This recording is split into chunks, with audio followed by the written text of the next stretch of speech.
Hey, welcome back to the Whiskey and Wings podcast. I got to start off by saying I'm a little upset with you.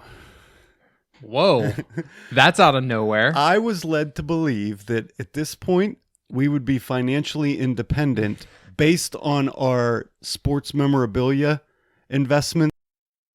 Listen, we're working on it. It's not, you don't build Rome in one night. Yeah, but I expected, from my substantial contribution of $7 towards this investment, that the payout would be much greater and much quicker. I think we should explain what's going on. Please do. Yeah. Brad and I have invested in NBA Top Shots, which are NFT moments that sell kind of in a card pack style. Very difficult to get.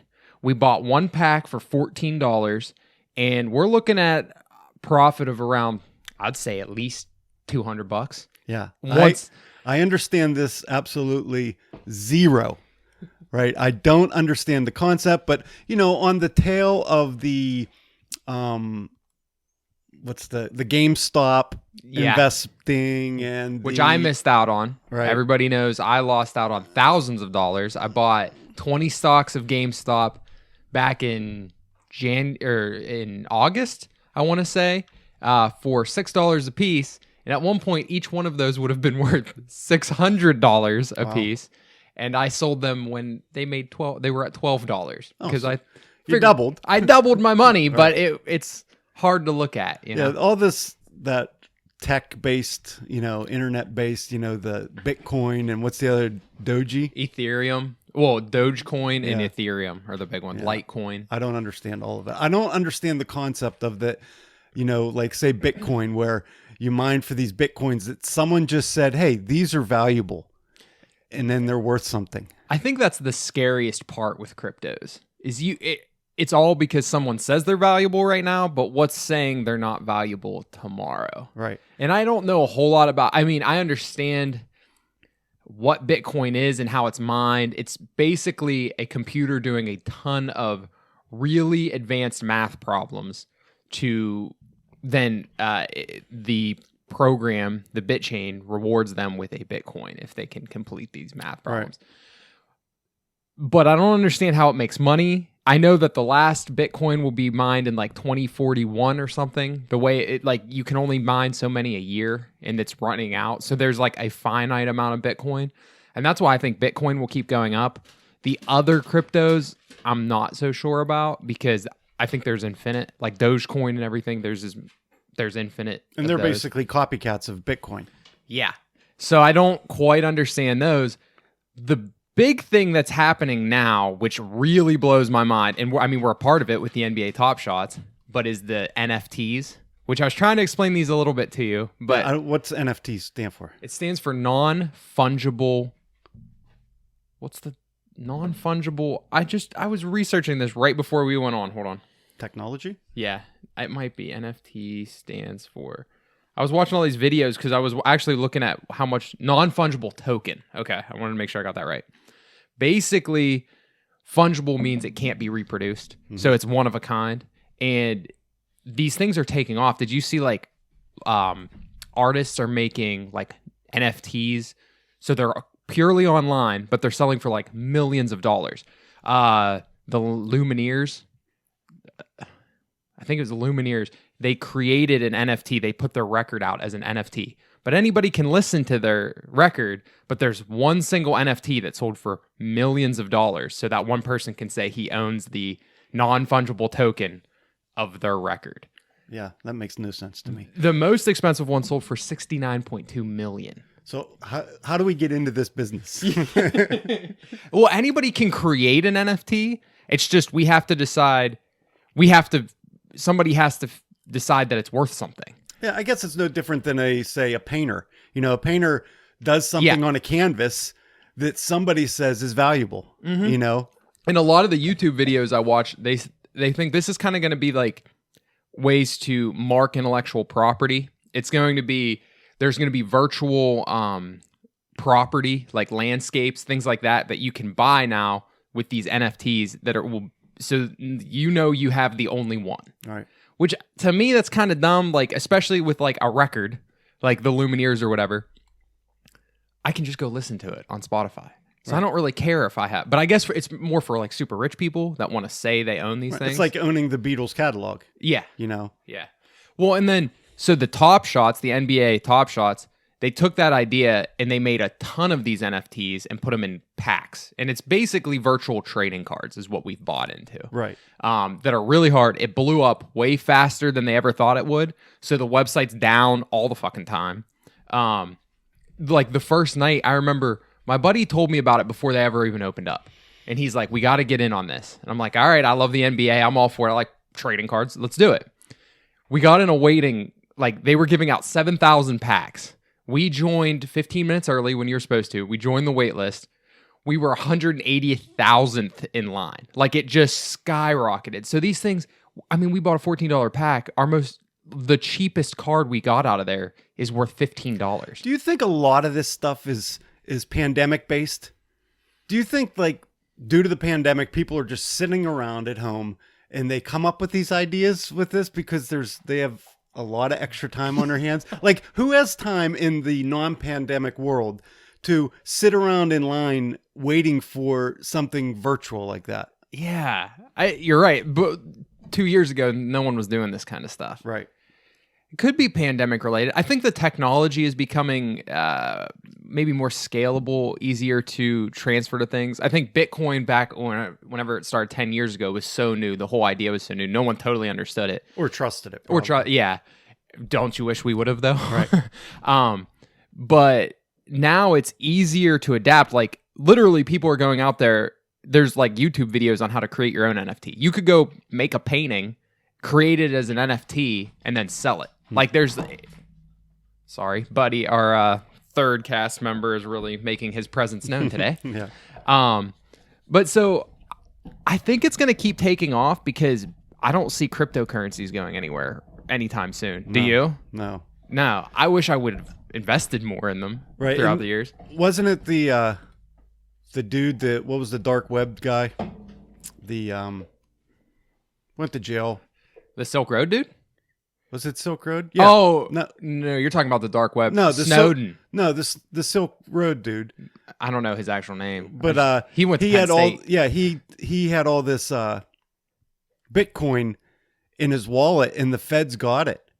So they were able, like when they got his laptop or were able to get into his stuff, the federal government, the FBI, seized all his property, and they basically dubbed all his Bitcoin was used illegally in, the commission of a crime, so they could seize it. And they got all this Bitcoin, and I think at one time, like at Bitcoin's height not too long ago, it was like millions and millions of dollars worth of Bitcoin. But how does the government then claim that money? I mean...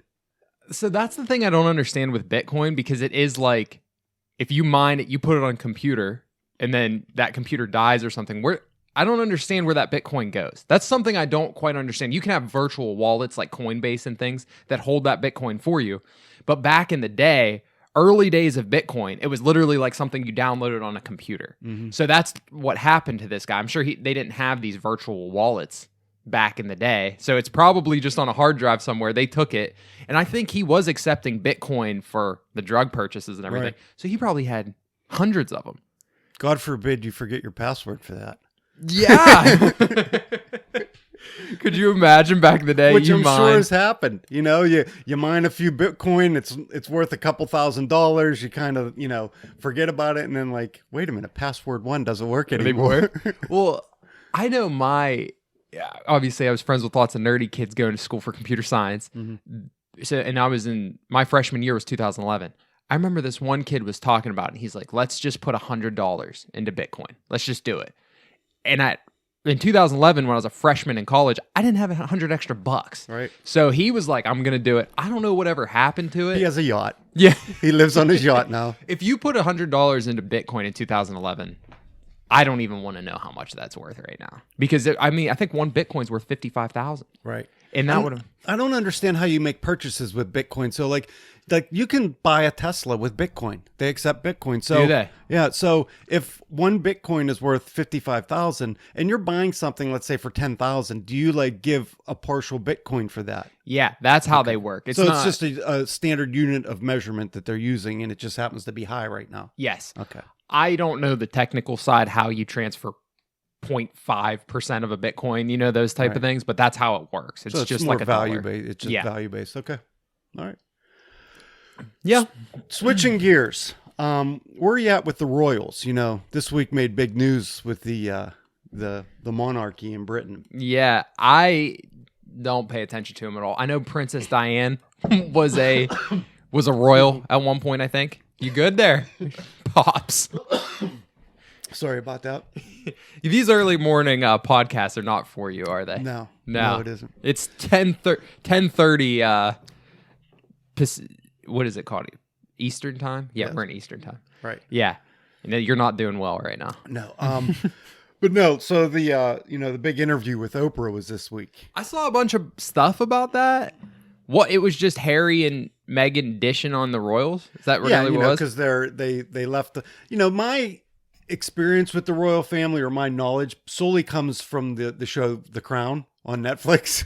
So I think that's just a documentary, right? No, it's like a made-for-TV kind of docu series, but it's not. It's loosely based. Okay. Like the royal family themselves have come out and saying, "Look, we're not like this," because they're portrayed kind of some snooty, uppity, which they probably are. They probably are. right. Yeah. They're literally kings and queens, So Yeah. But so basically, Harry and Meghan left the royal family. They kind of broke apart and they left, and it was a big to-do last year, right before the pandemic. And this was their coming out interview, answering the questions why they decided to do it. And They've never answered why they decided to do it before now? no, they alluded, they made some things, they wanted to get away from the paparazzi and the pressure. They just wanted to live a normal life, because Harry kind of is nothing, since he's the second born, he has no lineage to the crown. So he can't be the king, but isn't he still loaded? Can't he basically do whatever he wants? Yeah. So I don't know exactly what they do, but they get paid by the British government. Like they get a stipend. How much is that stipend? I don't know. So the monarchy makes its own money through investments, I'm sure, and stuff like that from their old money. Yeah. But then all the taxpayers flip the bill for the monarchy. Like there's a certain percentage of the British budget that goes towards supporting the monarchy. There's some people in England that really are monarchists. They love the fact of having the queen and everything she stands for, and others that really just despise them, like that they're just a burden to the country. That's how I would view them. Like, They're if like you're the- just paying these people to do what? They're like our Kardashians, to say, but they hold them at a higher standard. I don't like our Kardashians either. Right. I just Yet don't they get make it. millions for nothing. That's going to be us, though, one day. So Meghan basically came out and called them a bunch of racists, and Racist? yeah, like she alluded that somebody in the monarchy, not necessarily a member of the family, but they have their chief of staffs and their, the All that executives. stuff, Yeah, yeah. they call the whole thing the firm. That's what they refer to it themselves. So the actual royals talk about themselves. They call themselves the firm. Right. So people in charge, their handlers, all that stuff, the conglomerate they refer to as the firm. So somebody in the firm alluded to wondering what the skin tone of their firstborn child was going to be, alluding, is it going to be a darker skin tone? Because Meghan's of mixed Is she race. Yeah, her mother's definitely African American and her father's definitely white. I mean, they are the two opposites. Okay. Okay. Okay. Her dad kind of looks like a little bit white trashy, like that he could have grew up in a trailer court. Have you ever seen? He's I've always never seen him. disheveled and he's No. he's heavier set. Yeah, he's not like you. It's amazing that she came from half him. of that. Yeah. But so the monarchy, who's been silent about all this, Yeah. the Queen, his brother William, they never talked about any of them leaving, or not very much. But now they're all coming out saying, no, we're not racists. And the Queen, well, we're going to look into all these accusations they made because they're family, and so they really made them. So do they hang out with the royals now? Or are they like blackballed? Like, did they not even get They to come kind of got around? blackballed. Like they cut all their security off once they left. So there's amount of security because when you're famous, you need security. So Yeah. they cut off their security. But that seems dumb to me. That seems almost petty because it's like they're still famous. Like nothing changed when them. Do you know what I'm saying? Right. So they cut them off financially. So there wasn't enough. They're basically saying we don't have since you're not doing your royal duties. Yeah. Which I don't know what that is. Make appearances, Shit like that. Yeah. Go to fundraisers, stuff like that. But then we're cutting you off. So financially, they're independent of the royal family. So that means that they're not paying for their security. So when they came to the United States, first they went to Canada and they hung out in British Columbia for a while. And then Tyler Perry put them up in one of his houses in California and paid for security. Tyler Perry. Don't ask me the connection. But apparently he's famous for this. Like he's done this before for people, like put people up and, because Tyler Perry's loaded. Yeah, he's well, one of those guys, like he's like the dude from the Fast and Furious. What's the bald guy? Vin Diesel. Yeah. Who's like loaded to the gills. Like he owns all those Fast and Furious. And Yeah. so he's like multi-millionaire and he kind of operates below the radar. Tyler Perry has all those movies. He does. Big Mama. No, not Big Mama. But what's the one? I think Medea. Yeah, where he dresses up as a woman. Who would have thought you could make billions of dollars? I would dress. Would you dress up like a woman to make billions of Yes. dollars? Yes, hands down. And he's like the second coming of Eddie Murphy, because Eddie Murphy used to do that back in his heyday. He would always dress up, like the Nutty Professor and all that. He would always dress up as things. Same Coming to America, he played like very eccentric kind of roles. Yeah, and he would play multiple roles in the same movie just in makeup. That's an art in film that it doesn't exist very much anymore. Tyler Perry's about the only one. Tyler Perry's the only one, and he made a empire doing it apparently. Right.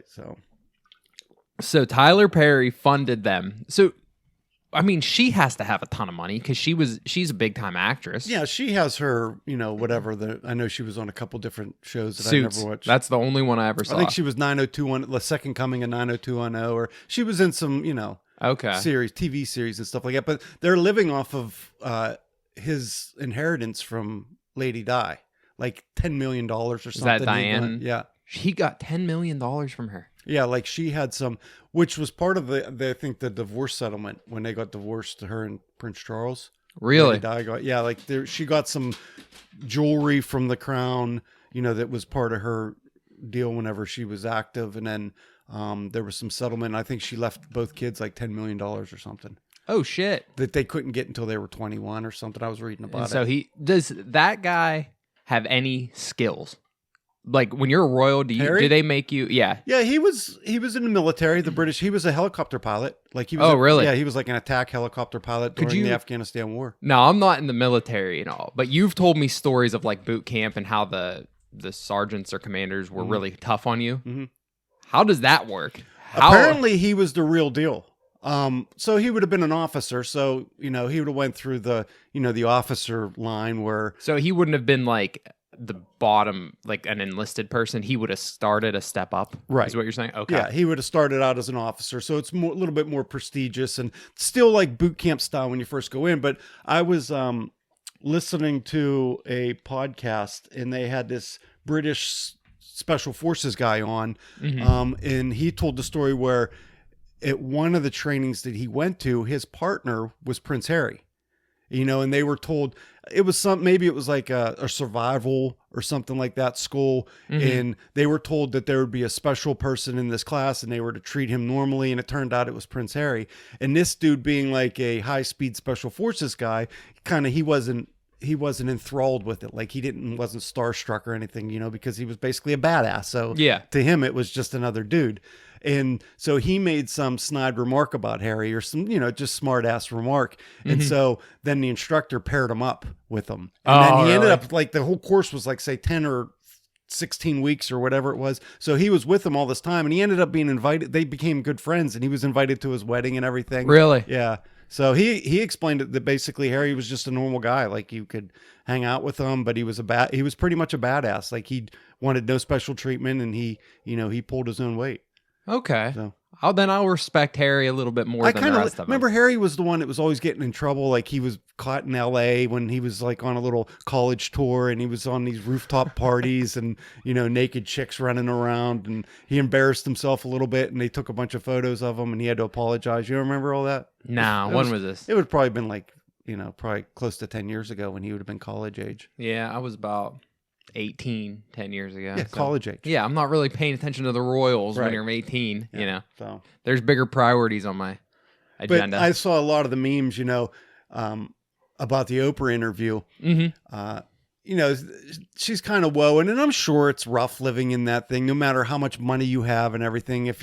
She painted a picture, basically, she was captive in the palaces, and all these memes came out like, oh, we're so sorry. It said, it would show Oprah on one side, billionaire TV empire, yeah.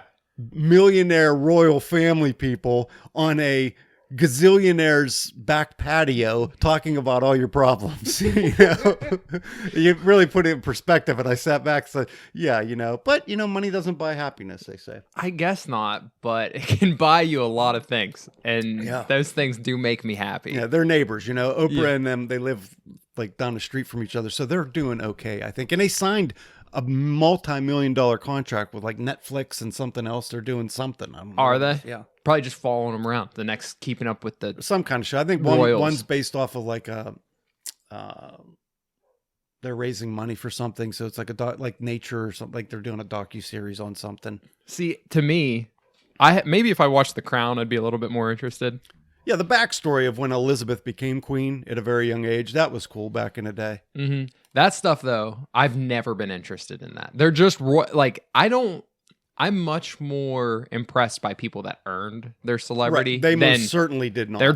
They won the genetic lottery. Born in a family. That's all they really were. And so to me, like all these people that worship them and are obsessed with it, I don't give a shit, like at all, to be honest with you. But the stories behind them sound kind of cool. The second tier, or so Harry's second tier, right? Like his brother's going to be king eventually. So and he's second tier. The minute he had a son, it eliminated Harry, right? So then it follows him. So now his son will be king. Harry's nothing.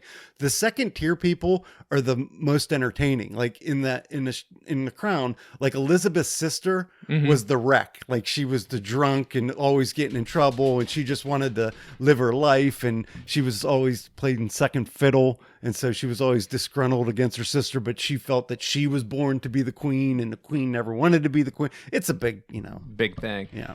That's hilarious to me, though, to think about like the second tier.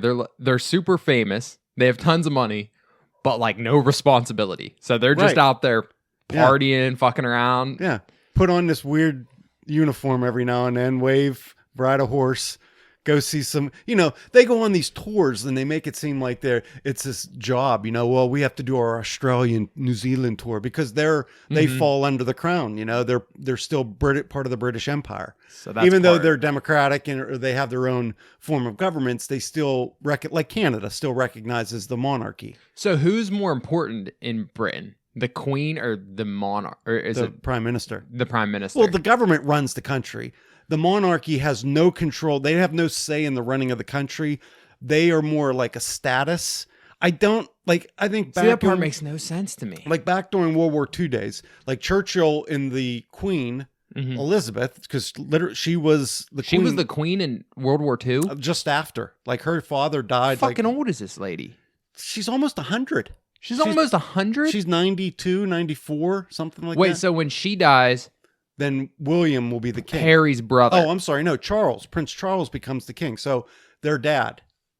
Holy shit. So Harry and William are like 2 away? Like William's not going to be the king for another 50 years or something? Yeah, so Prince Charles, who was married to Lady Di. Okay. And, they got divorced and all that. He will be the next king of England. Yeah. And then he'll die How eventually. old's that dude?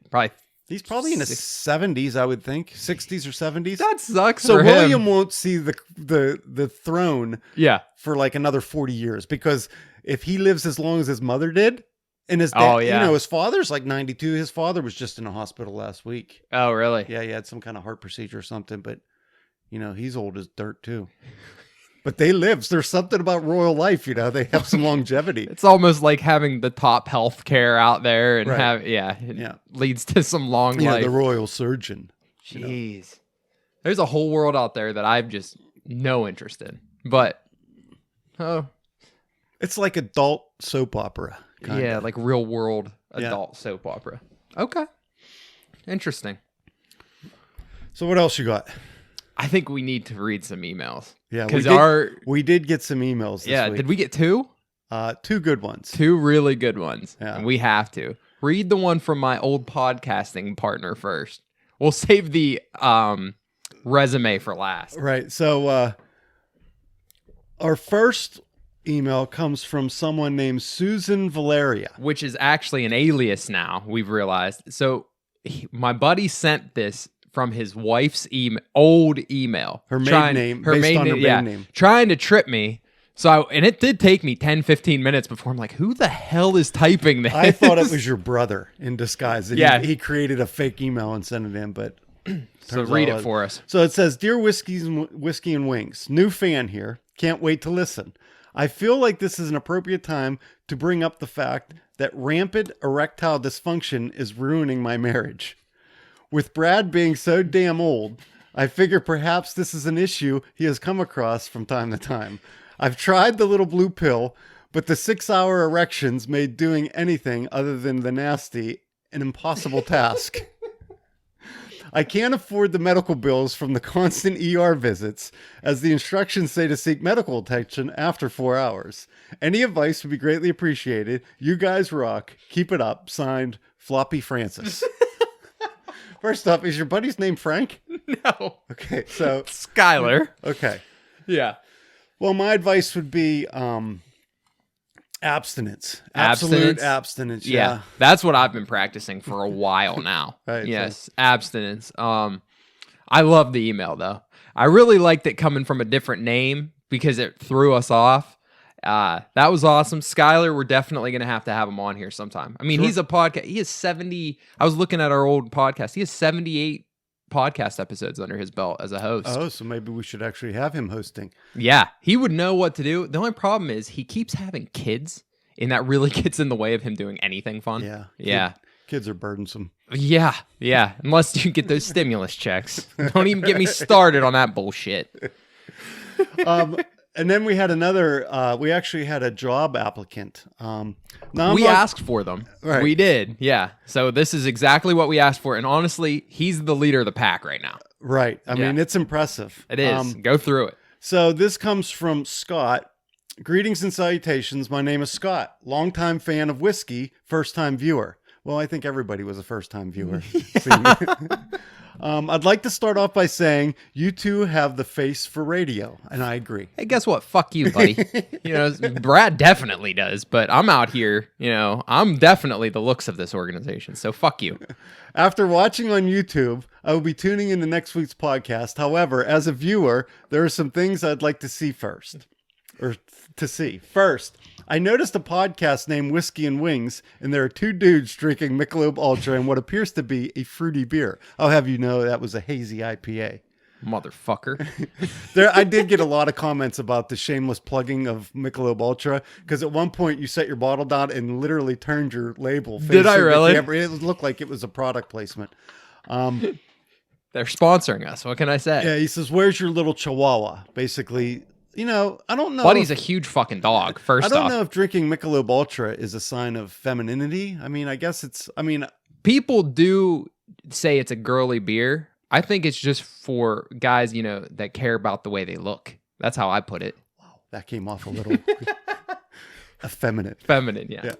I noticed that I noticed you both are in for the money, and I question your motives. That's 100% true. Yes, absolutely. Yeah. Once we're rich and famous, this is going away. First off, I see free advertising happening during your podcast. I fear these 2 dudes fired their producer preemptively. A good producer would have adequately advised proper product placement. I agree with that. Mm-hmm. Which leads me to the samurai sword and hatchet. I had numerous comments about this, like what's up with the sword, what's up with the combat axe, tomahawk. Yeah. I don't know. They were just things that were laying around and we threw them on the table. There's nothing more into it than Last summer, you killed what? How many snakes with those? that. A couple snakes with that samurai sword for sure. Yeah.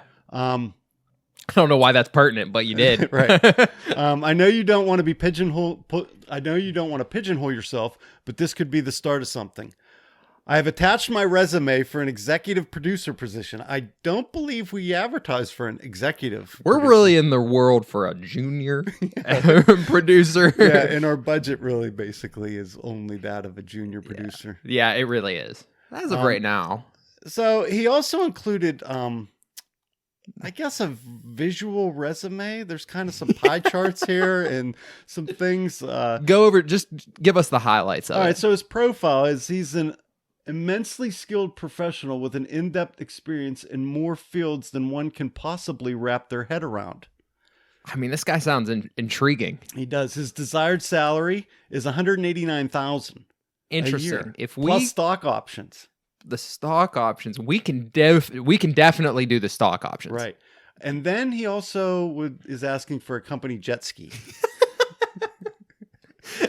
The jet ski, we can work on it. I mean, yeah, like a whiskey and wings branded jet ski. It might be used. Right. His most notable achievements include his assortment of stolen pens and Post-it notes. Oh. Okay, we could probably use some pens around here. We could use some pens and Post-it notes, so please bring those. And he those. is an honor grad at the Diamond Dave's Ninja School, year 2012 graduation. Fucking ninja school? Yeah. Hey, samurai sword, ninja. So he knows how to use these. Yeah. There we go. Some of his other skills are he's resistant to life-threatening illnesses. That's, He's I mean, in a maintained pandemic, that's Wuhan clutch. free up until this point. Wow. Free. He has the ability to raise and lower eyebrows at will. I'm pretty sure that's just a human trait. Yeah, but he's trying to highlight his best attributes. Yeah, he has a good sense of humor.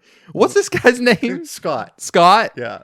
Well, Scott, I think we're going to have to get Scott on the podcast very soon and make him demonstrate all of the. I mean, we got room back there for ninja skills. Right. He's going to have to do some ninja things. Yeah, there may be some display of Yes. technique. He claims he has a ZZ Top, that ZZ Top wrote a song about him. We need more clarification on that. We really do.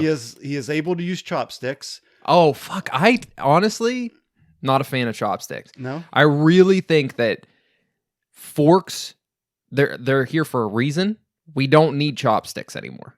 I look a little weird eating sushi with a fork, but I stick to my guns with that one. I'll go down with that one.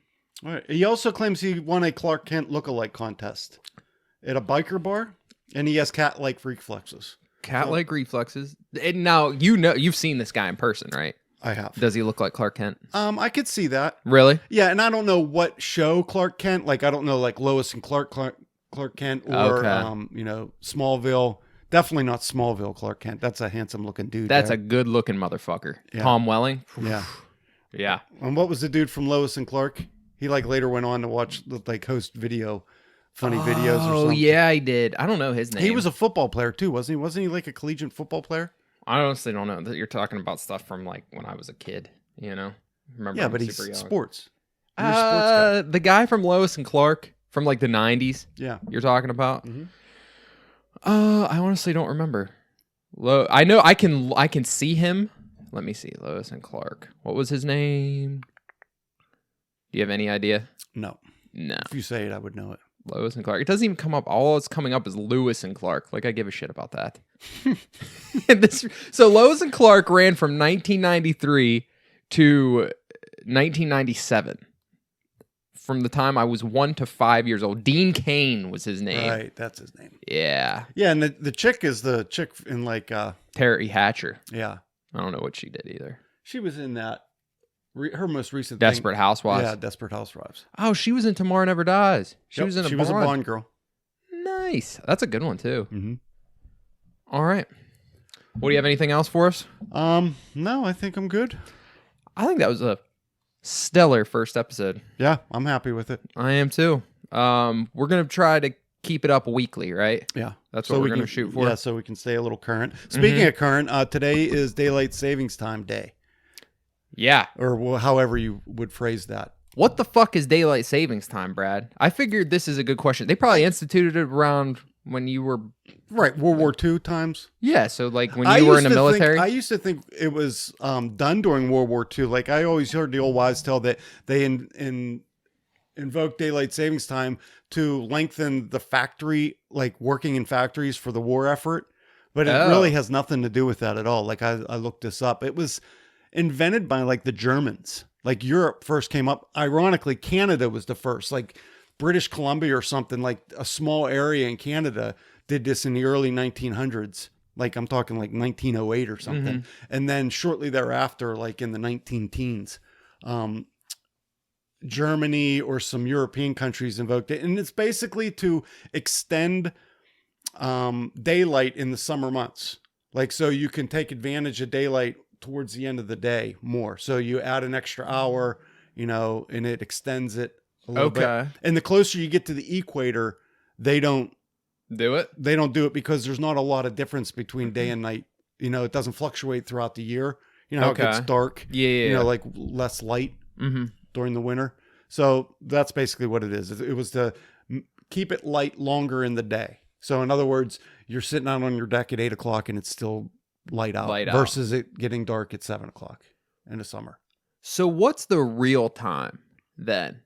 Like, when are we actually, I think, legit? Do you know what I'm saying? Right. I think what we just came off of is the real time. The real time. Yeah, and there are states that don't do daylight savings. I know of like Arizona, because when I lived in Arizona for a little bit, daylight savings time ended.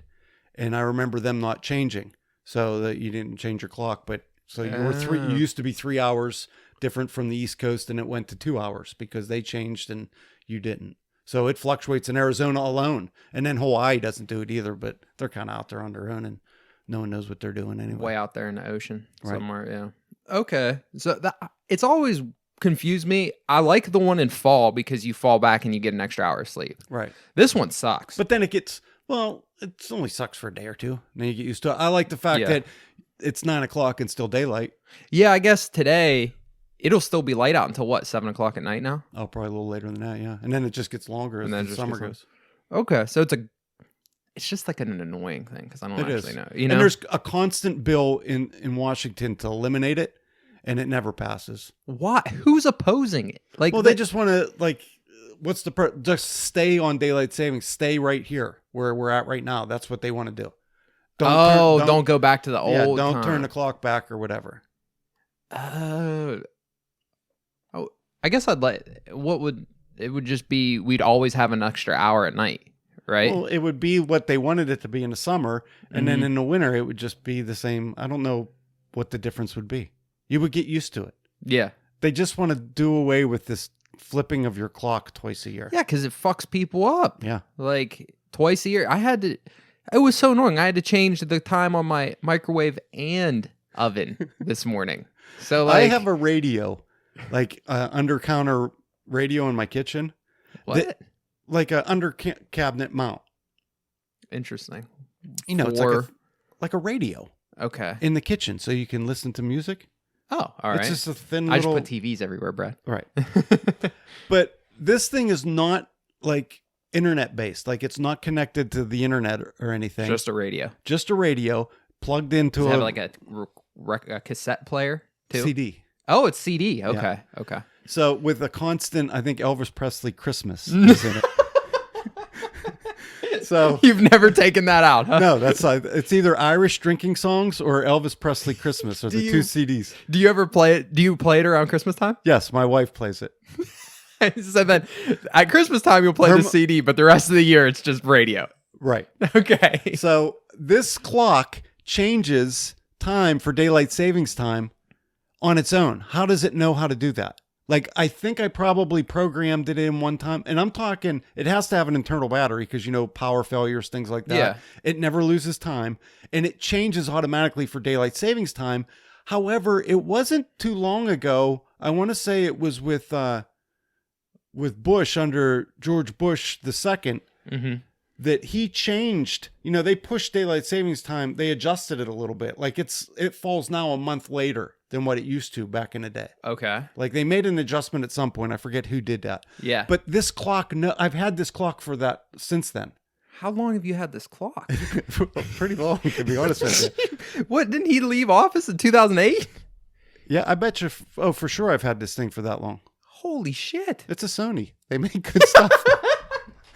But anyway, shameless product placement again. I am absolutely amazed with how this thing knows to change for daylight savings time. It's not smart. It's not connected to the internet. How does it know this?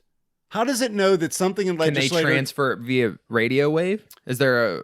I don't know. You're the tech guy. Can you do that? Radio wave was a little bit before my time, bro. We've always had the internet. Yeah, so... I don't know. That was a little bit of a long story about daylight savings time. But yeah, I'm amazed at this clock. But it is a pain in the ass to change all your clocks if you have normal clocks in your house. Yeah. I'm glad they do it on a weekend, though. If you did it during a weekday, I'd be fucked. Yeah. I think the real...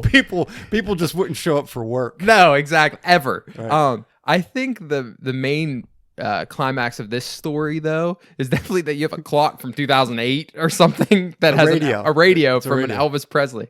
Yeah. With an Elvis Presley Christmas CD in it. Yeah. It's pretty impressive. Yeah. I Have a Blue Christmas. It's a big hit back in the day. So. Oh, man. All right. On that note, I think we've done enough.